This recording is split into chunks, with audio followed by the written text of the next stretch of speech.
Original Parts Group is opening its shop to rebuild a perfect factory GTO.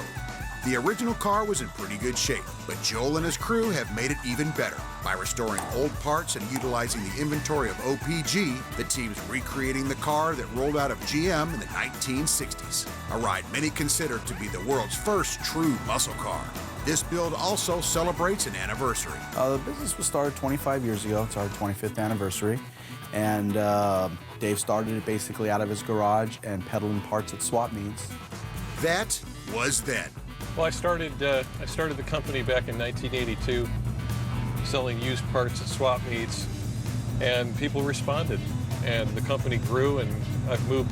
I mean, since that time, I've moved 8 times. They're always expanding. Well, you guys know Tony Genty. He's our Chief of Operations at Original Parts Group. And he's been with me for 20 years this year. Tony's the go-to guy at OPG. He just knows everybody. He's the guru. So he turned me on to Joel, and Joel's done a fantastic job for us. In fact, he restored this car that we're driving. It's another OPG beauty, driven by a guy who knows exactly what you need to do when you own a classic automobile. You have to enjoy these cars. They're beautiful, and they you know, if you just let it sit, then it's not worth it. You got to enjoy it. Yeah, the fever still burns strong. And here's more proof of that.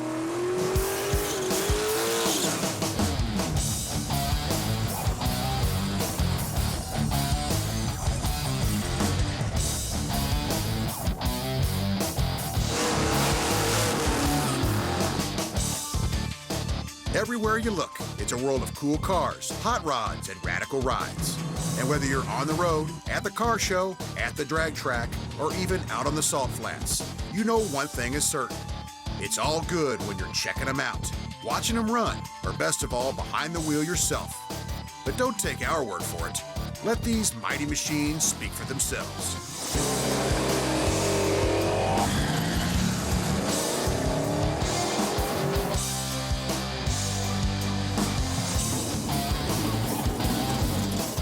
Yes, no doubt about it. There's no cure for cool car fever. And better than anybody, Dave knows there are many gear-headed organizations that are fully aware of that. There's thousands of classic car clubs all around the country, all around the world, and none of that's going to go away. And I don't think it has anything to do with what the gas prices are, or whether we stick with gasoline engines in 15 or 20 years from now. It's got nothing to do with that. It just has everything to do with history, nostalgia, and an interest in the evolution of the automobile. What gives me the most thrill is keeping these cars alive.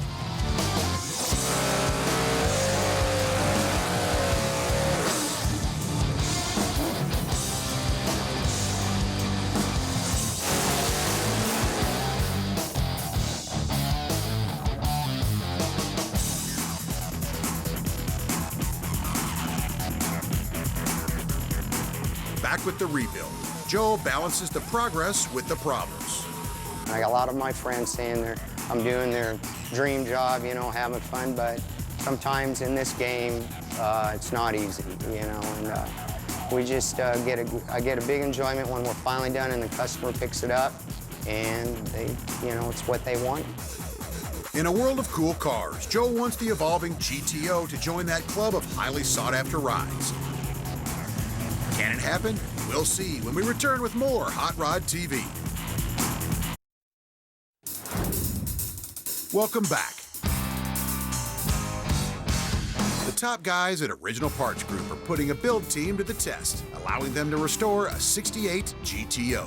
Interesting thing about this GTO, obviously it's a 68, and for anybody that remembers, General Motors was on strike in 68, so 68 cars are always a little bit of an interesting project. About 78,000 of these hardtops were made.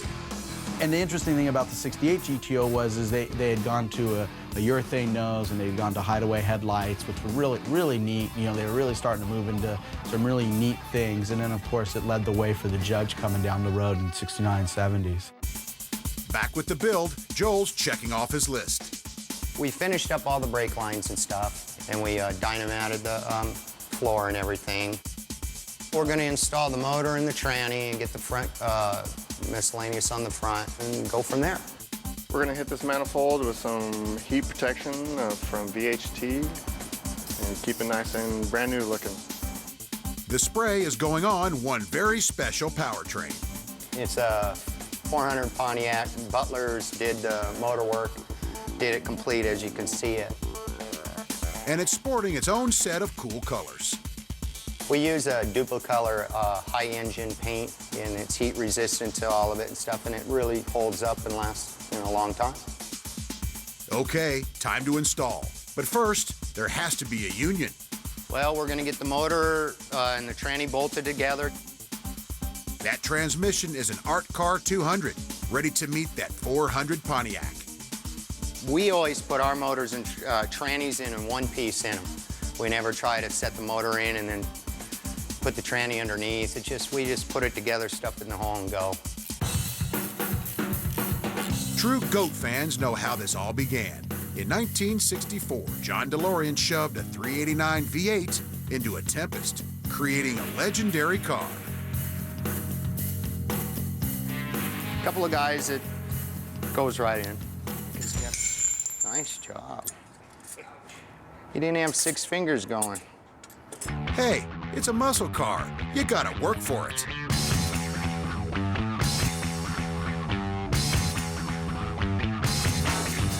Even though most of this ride is based off the original factory specs, there's no doubt it will handle better than any car made in 1968.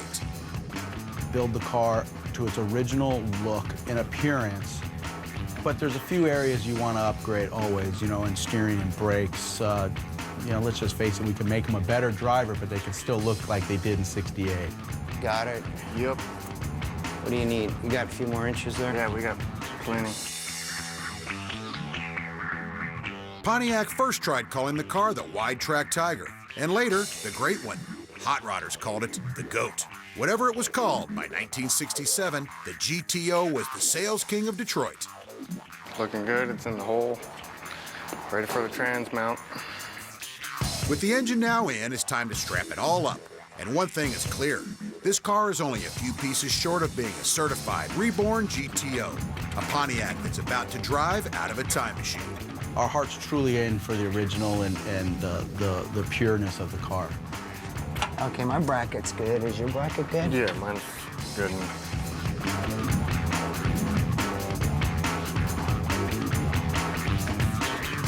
All right, the motor's in, everything went good, and on to the next part.